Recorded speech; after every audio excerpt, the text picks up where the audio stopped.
E3 smartwatch. Kind of the watch goes, it feels really premium and it has a nice heft to it. The band is also pretty nice. It also has a nice tactile button on it. It has a pretty nice satisfying click. I don't know if you guys can hear that, but it's also accompanied by an orange accent color, which I like. Now, as far as the screen goes, the watch. Now, I think this is one of the highlights of the watch because the menus are very clear and easy to navigate. All you need to do is swipe left from the main face to get to your widgets, or in my opinion, the better way is to swipe right from the main face, which leads you to a menu of apps like you'd see on an Apple or Galaxy Watch. Instead, lets you see all the icons laid out in front of you, so you can easily and quickly select what you want to select. As far as using this watch as a fitness tracker, the exercise modes on this watch are very good and extensive, from weightlifting to swimming. Speaking of swimming, this watch is actually waterproof. Yeah, that's pretty cool. So you can swim in the pool with it and log your exercises. I personally wouldn't if I don't have to,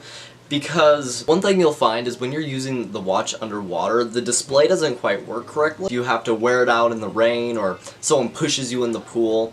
Is enough to really be excited about the waterproof feature. This watch comes with a forecast feature where it tells you the weather temperature along with whether it's going to be cloudy, rainy, windy, and even better, it gives you an entire 6-day forecast. And if it's connected to your phone, it'll even send you little pings of the current temp. Speaking of notifications, it's basically everything you would expect from a smartwatch. It'll give you a little buzz, like I just got now, and then it lets you receive texts, it lets you know if someone's calling you, which you can make calls on the watch, by the way. Now, we touched on fitness tracking features a little bit earlier, but the watch also has your typical health monitoring stuff, such as you're able to check your heart rate, your blood oxygen. It also comes with a sleep tracker, so you can see how your sleep has been. You can check your sleep. It also has a step counter and a distance tracker. So in other words, the watch does a pretty good job of telling you how lazy you've been. Now, this watch also has a lot of time-related features. It has timers, stopwatches, and alarm clocks if you need to use them at any point. And in my lifestyle, those features actually come in handy quite frequently for me. Now,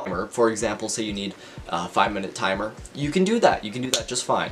The display of the watch itself. The screen is great. It's a pretty high resolution, so when you're using their built-in watch faces, they look pretty clear and there's no complaints with those. I do notice that sometimes with your own custom watch faces, and it's pretty colorful too, so even if you're outdoors, you can see it very well. So switching gears to the app, so when you go to the main page of the app, you'll see your widgets, such as your sleep widget, which shows your sleep range from REM to deep, and you can see other health-related widgets there. And while we're speaking of the app, this is also where you can customize your watch faces. And in my opinion, this watch has a much better selection of good faces than the BT2 did. And I also noticed how they're actually updating it in real time. I recently looked at the app's watch face selection, and it was a lot bigger than the first time I had looked at it when I first got the watch. And a nice thing about this watch is this animated velociraptor carrying an egg, which is honestly one of my favorites to use. Now, if you're like me and you enjoy